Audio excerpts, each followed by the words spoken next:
Oi, meu nome é Melk e eu não lembro em qual canal foi, porque tem um bom tempo que eu vi isso, mas eu vou deixar o vídeo aí na descrição. Há um tempo atrás eu vi um vídeo que, como vocês puderam perceber pelo título, falava justamente sobre Crocs e sobre Copa Stanley. Depois que vocês terminarem esse vídeo aqui, vão dar uma assistida no vídeo lá que vocês vão entender melhor. Mas basicamente, o diretor de marketing da Crocs foi contratado para ser o diretor de marketing do Copa Stanley. E aí você começa a observar que isso não é aleatório, sabe? Porque alguém teve que convencer as pessoas de que usar Crocs era super legal. E aí dentro disso, convenceram que o Crocs era um artigo de moda. E vem comigo aqui, vamos pensar aqui. Eu tô tentando não ser contra o Crocs aqui. Pô, super bacana. Mas a questão não é exatamente sobre o Crocs, é como sobre isso colocou-se como uma ideia de que era algo tão impressionante assim, sendo que é só um chinelo, velho. Só que, inclusive, a ideia de trazer o nome como sinônimo do produto é fundamental para criar essa ideia de que, poxa, é um Crocs, entende? E aí, da ideia de um chinelo incomum, que as pessoas ainda têm um pouquinho, isso foi sendo mais normalizado e as pessoas passaram a usar mais Crocs, entende? E eu prefiro 1000 vezes que as pessoas usem Crocs do que usar salto alto, que é ruim pra coluna, é ruim pra postura, você corre o risco de cair, é desconfortável. Mas cada um usa o que quiser, né? Não é nem esse ponto de discussão aqui. Mas eu tô aqui pra trazer o contraponto de que eu tô defendendo o Crocs um pouquinho também. Eu tô criticando, mas eu tô defendendo também. Só que o problema não é a existência do Crocs em si, nem nada disso. Eu gosto de reclamar das coisas, como vocês poderem perceber pelos outros vídeos desse canal. Mas o ponto é sobre como isso foi se tornando meio que um objeto da moda e um objeto de desejo. E sobre como isso está relacionado ao consumo. E aí você deve estar pensando assim, não, mas isso é aleatório. Só que não é nem um pouco aleatório quando a gente vai observar que isso também aconteceu na empresa lá na Stanley. Ela tava, tipo assim, não era tão famosa, não era tão bem vista. E vocês vão poder ver isso no vídeo que eu deixei aí, né? Que fala mais sobre essa questão do Copa Stanley. E aí ela foi se tornando mais um artigo de moda, um artigo de luxo. E isso acontece com diversas coisas dentro desse capitalismo, dentro do consumismo. Mas é interessante a gente observar como um produto não existe só como um produto. Ele existe como um sinal de status. E aí é que entra a questão de não ser aleatório em relação ao Crocs, que não tem tanto sinal de status, mas foi construiu-se essa ideia de ser um produto que as pessoas estão mais interessadas em comprar do que ser só um chinelo, sabe? E não é aleatório justamente porque é o mesmo diretor de marketing. Eu não lembro se é o diretor de marketing, mas enfim, é o mesmo cara responsável. A mesma pessoa responsável foi quem criou esse boom dos copos Stanley. E isso começou nos Estados Unidos e como um monte de moda que a gente importa pelo esse soft power dos Estados Unidos, veio parar no Brasil também. E gente, vocês vão observar que pela minha garrafa eu não sou um grande defensor dos copos Stanley, né? Mas a questão não é só pelo valor, que é caro em relação a outras marcas que existem, inclusive a marcas brasileiras, mas é em relação a como isso se tornou um artigo de moda, um artigo de luxo, como eu disse. O problema não é você querer uma garrafa para conservar o seu líquido. E o problema não é só esse a mais que a gente precisa, sabe? O desodorante de 72 horas. Sendo que se você passa 72 horas sem tomar banho, você merece levar uma desodorantada na cara, seu relento. Vai tomar banho. Mas a gente gosta desse a mais. Então você ter o Copa Stanley que aguenta 24 horas de líquido dentro, esse a mais faz parte da questão da venda, beleza. Só que pagar mais pela marca eu acho tão bobo dentro dessa ideia, só que a gente muitas vezes faz isso. Tem algum MC de batalha de rima que ele fala que tipo assim, se você tá precisando do Copa Stanley pra sua bebida não esquentar, você tá bebendo errado. Mas não faz sentido você pagar mais caro num negócio pra você deixar a bebida coisada. A minha garrafinha aqui funciona muito bem. Eu só bebo água natural a maior parte das vezes. Então ela funciona muito bem. Pra que eu vou pagar 300 conto numa garrafa só pra dizer que é uma garrafa lá? Pra quê? Só que essa construção de você ter uma garrafa Stanley, de você ter um copo Stanley, sendo que é só você beber o negócio, irmão. Você não precisa de uma garrafa dessa não. Qualquer garrafa que você comprar aí em qualquer lugar vai conseguir gelar bem, pô. Você vai passar 24 horas pra beber o negócio. Só que a ideia de ter o leãozinho lá da Stanley é uma ideia de você não tá comprando só o produto, você tá comprando a marca. E aí isso não para nos Crocs, isso não para nos copos Stanley.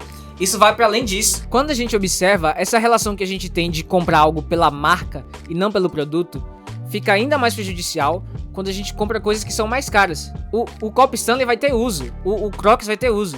Só que as relações de consumo ficam piores em relação a como a gente gasta o nosso suado dinheiro quando a gente vai observar outras coisas que a gente compra pela marca, ou que a gente compra porque a gente tá vendo outras pessoas comprando. Eu tenho certeza que tem gente que comprou o copo Stanley só porque tem outras pessoas que têm copo Stanley. O público-alvo dos copos Stanley dos produtos Stanley era principalmente para pessoas que passavam muito tempo em ambientes que não tinham refrigeração ou que não tinham a climatização adequada e que precisavam manter um líquido na temperatura adequada. Era só mais uma marca de garrafas térmicas, de copos térmicos. Só que se tornou a marca de copos térmicos, de garrafas térmicas. As pessoas têm orgulho de tirar foto com o copo Stanley lá.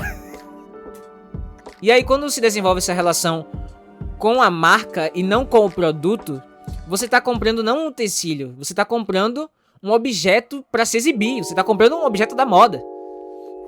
E eu fico muito chocado de observar isso.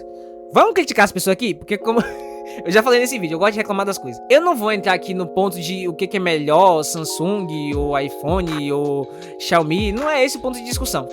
Mas não faz sentido a pessoa ter nem reboco em casa e tá pagando um iPhone parcelado. Tá maluco, velho? Não faz sentido isso. Só que a gente se convence dessas relações de consumo, de que a gente precisa ter o produto da moda, de que a gente precisa trocar de celular todo ano, de que a gente precisa comprar as coisas que todo mundo precisa. Só que a gente não precisa de nada dessas coisas que todas as pessoas se convencem de que precisam. Não tem como viver em uma sociedade de consumo e não ter relações de consumo. A gente precisa consumir, a gente precisa comprar coisas. Essa é a grande lógica do capitalismo. A gente precisa dele em certos aspectos, ou a gente crê tanto que a gente precisa dele. Só que entre precisar, entre ser uma necessidade e comprar por impulso, existe uma diferença muito grande. E quando a gente passa a observar o poder e o impacto que uma marca desenvolve nas nossas relações de consumo, a gente vai percebendo como muitas vezes a gente vai fazendo uma compra pelo status que aquela compra oferece e não pela qualidade daquela compra. Eu observei isso quando eu tava pensando em fazer uma compra. Eu sempre penso muito em fazer compras naquilo que eu vou comprar. E eu tenho coisa no meu carrinho que tá há muito tempo, miliano lá. Por exemplo, eu tenho um computador e aí pra mim não fazia sentido comprar um notebook, porque eu já tenho um computador, os dois têm as funcionalidades em relação a Windows, a Linux e tal. Então, também por ser mais barato, eu preferi comprar um tablet. E aí, eu uso bastante ele, eu uso pra assistir vídeos, isso tira o tempo de eu ficar no celular, a tela é maior. E como ele é mais pesado, eu não carrego pra todos os lugares, então eu não fico assistindo vídeo em todos os lugares. Ele é ótimo pra ler, a tela é maior pra ler. E eu uso também pra coisas da faculdade e tal. Então tem utilidade pra mim. E também, quando eu tô viajando, eu posso usar pra jogar nele. Então também é interessante por isso. Baixo o emulador e posso jogar nele. Super legal pra mim. E aí quando eu tava pensando sobre essa compra, eu tava pensando também sobre comprar um leitor digital. E eu fiquei pensando, será que isso faz sentido? E aí quando o tablet chegou e eu vi que a tela é maior do que a de um leitor digital, e que inclusive tem como você desligar as cores no tablet, né? E aí você deixa ele em preto e branco. Eu não tô falando nem daquele modo lá de proteção ocular, tô falando de tem como você deixar automaticamente em preto e branco. Inclusive tem como você programar um atalho que você só aperta os botões e aí o dispositivo fica em preto e branco. E aí observando isso, eu percebi que não fazia sentido pra mim comprar um leitor digital. Porque o leitor digital é mais fácil de carregar, mas quase nunca eu tenho tempo pra ler quando não tô dentro de casa. E aí eu fui reparar em como isso também se reflete em outras compras que eu pensava em fazer. Pensando em trocar de celular, eu pensava em escolher de uma marca específica um celular usado pra experimentar como é o sistema dessa marca. Só que pelo valor daquele celular usado, eu compro outro celular usado de outra marca que é melhor do que aquele, entende? Então se eu tivesse olhado o status da marca do celular, talvez quando eu for trocar de celular, eu fosse acabar pegando essa marca, mesmo tendo um valor de mercado menor, mesmo tendo o mesmo preço com a qualidade pior. Talvez se eu olhasse pelo status que as pessoas aparentam ter ao ter um leitor digital, eu ia querer comprar um, sendo que não faz sentido pra mim. E isso me lembrou de outro vídeo que eu assisti falando também sobre essa questão dos leitores digitais, né? E dessa tecnologia que a gente é muito cara pra ter, sendo que é um dispositivo relativamente simples. Por que é tão caro assim, sabe? E aí muitas vezes a gente acaba fazendo essas compras e acaba nesse consumo e desenvolvendo essas relações com produtos pelo status que eles têm, pela marca ou pelo fato de que as pessoas também consomem. E aí a gente acaba desenvolvendo a relação que é muito mais de querer parecer algo do que de ter uma utilidade pra gente. Nem todo mundo vai ver a sua casa sem reboco, mas todo mundo vai ver quando você puxar o seu telefone lá e tiver a maçãzinha na frente. Então, muitas vezes, parecer é mais interessante pra gente do que ter. E se isso é uma relação de consumo, é algo que a gente estabelece muitas vezes sem pensar a respeito disso. E aí, como consumidor e como pessoa que tem dinheiro limitado, a gente precisa pensar a respeito de como nós investimos o nosso dinheiro e com o que nós gastamos o nosso dinheiro. Como eu falei, existem necessidades, a gente tem necessidades de consumo, mas a gente não pode confundir necessidades de consumo com status de consumo, porque aí já vai ter uma relação de consumismo. E o que as empresas mais querem é que a gente consuma. Elas querem que a gente compre. É o interesse delas e elas não estão erradas nisso. É assim que elas ganham dinheiro. Então, para continuar funcionando, a empresa precisa que você compre. Então ela vai incentivar que você compre. Compre batom, compre batom. Só que às vezes você nem gosta de batom. Você só tá comprando porque o comercial é legal. Porque as pessoas que usam parecem tão diferentes. Porque você vê todo mundo usando e aí você acha que você precisa ter.